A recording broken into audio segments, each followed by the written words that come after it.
Subscribe to Rootstem Gaming before the 1st of April for your chance to win this fully painted Noise Marine figure.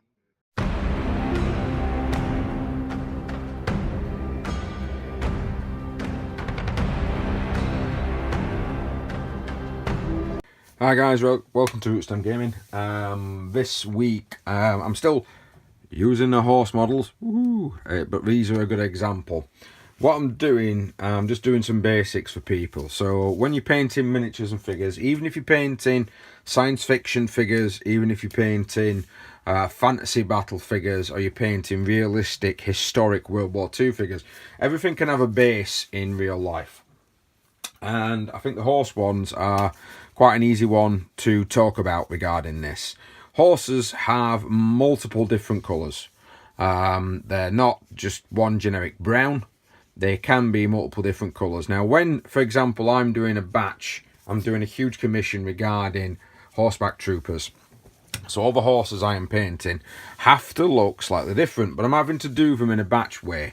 Now people that collect Warhammer Fantasy, this can apply to you, especially if you've got a lot of knights, maybe not with the armour on there, but well, I'm saying that even with the armour on there, sometimes of course it's a lot better to have a good sense of what a horse actually looks like in real life.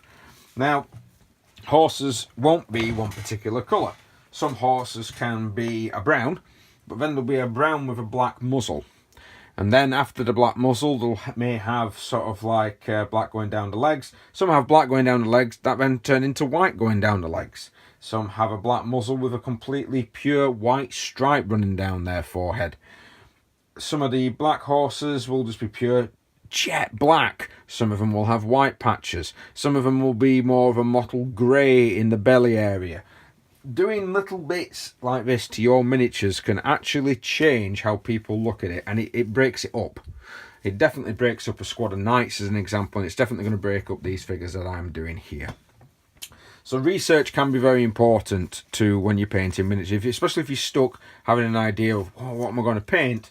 Stick a keyword in Google, click images, see what comes up. I know some of you are going to be very dirty-minded when you think of that. But you know, just try and be clean when you're doing your Google search, and you'll find a hell of a lot of images of real world examples.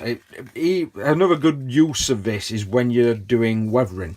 Have a look at real weathering techniques, or have a look at real world weathering or rust, especially on freight trains and things of that nature that are really big vehicle, and the carriages that the engine will be pulling, just to sort of give you a sense of what things would really look like.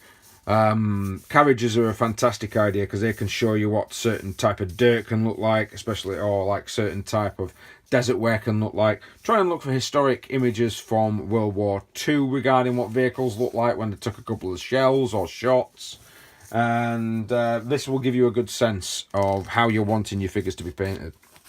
Sometimes using a Google search as well, if you are wanting to do something a little bit more cartoony, a little bit more sci-fi based.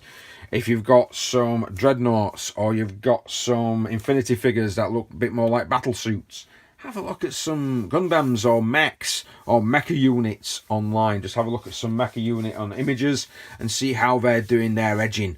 See if they've got some good armor pieces. Sometimes even computer games, when you're actually trying to look for armor, have a look. Mass Effect's a good one that pops into my head. When you look at Garrus's armor from Mass Effect when he's taking a few rounds, and he's just in the cutscenes, and you can see little flecks of silver. Nothing's always purely nice. There's little flecks of silver knocked off the edges. Those can give you some inspirations when you're doing your figures, just to sort of make them pop a little bit. And sometimes if you're a very basic painter, like I can be, doing a little bit of battle damage around the edges really changes how people can look at your miniatures.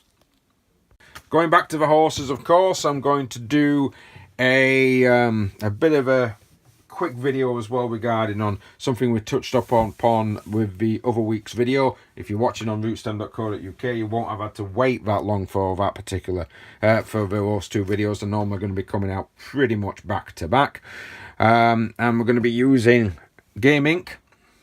I mentioned this on last week's vid regarding If you're wanting to use a pure black, sometimes it's better to use the game ink instead. It's quite a thick, it's quite a dense ink.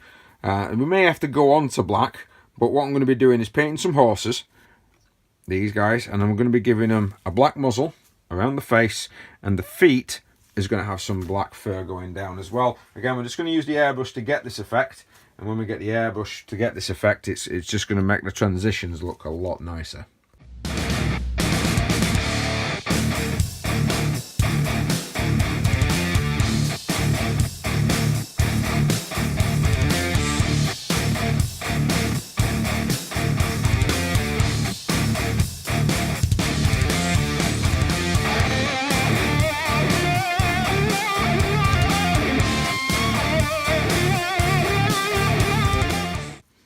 Now just look how different that already looks compared to what I painted it before. We've got a transition going down into the feet, we've got a transition going into the muzzle. We're just making him look a bit more realistic and a bit more like some of the images that we've already seen. Now if you can see from these horses that I've done, just slight changes just to make them look a little bit different.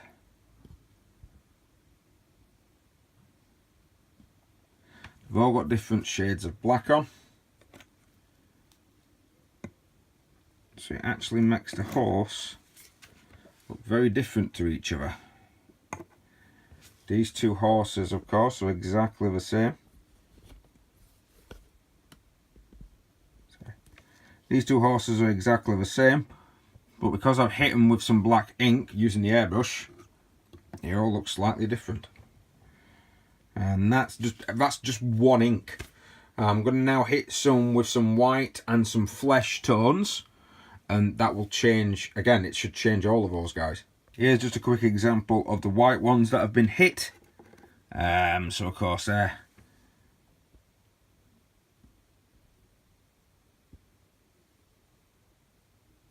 And that one is one of the ones, white one that's been actually hit with Nuln Oil, and then hit it with the black spray. Now if you go back to your research, you'll see that some horses do look like that. Again, it's not going to be a common horse. Just make sure that you do all your stuff in the common varieties.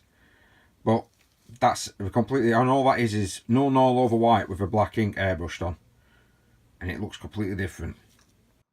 Now, that will be it for this week. If you are wanting some more painting tutorials, there should be, by the time this becomes live on YouTube, there will be more available on my website. That's rootstem.co.uk, and you just sign up for £3 a month to get access to all of my content early and exclusive to members. The images of the finalised pictures are on my Instagram, which is Rootstem Multimedia on Instagram. So you'll be able to have a look at the finished articles of all the, there was about 20 odd horses in total that I painted for that commission. So you'll be able to see all the varieties I did just using different little techniques that I showed you in this video. Didn't show all the maximum efforts, but you can use white, you can use like paler colours over the top of lighter colours and darker colours over the top. Again, just using those real world references. Make sure that you got your Google searches going, and then you've got your images to hand. Having a phone next to you is perfect. Just having that image up, maybe sometimes saving it to your photos on your phone and flicking that image up when you're wanting some reference on the project that you're doing. Well, thanks for watching, guys. Don't forget to subscribe before the 1st of April to be in a chance to win the Noise Marine figure, which I'm currently painting as I'm editing this. But of course, it should be up and running by the time, possibly be on our website by the time this comes out on YouTube. And if you are wanting to look into commission work, again, it's rootstem.co.uk, and if you just send me an email or a message from that website, I'll be able to give you a price. I also sell items pre-painted on there, so you can select particular squads. I've got some Blood Bowl up at the moment. I think I'm going to be sticking some Necromunda gangs up there soon as well. And you just basically click on what you're after, send a message. It'll ask you to write down what colour scheme you're wanting, and then it's normally done within 4 to 6 weeks. Tends to be quicker, but it's just in case someone decides to order a massive batch. Well, thanks very much, guys, and we'll see you next time.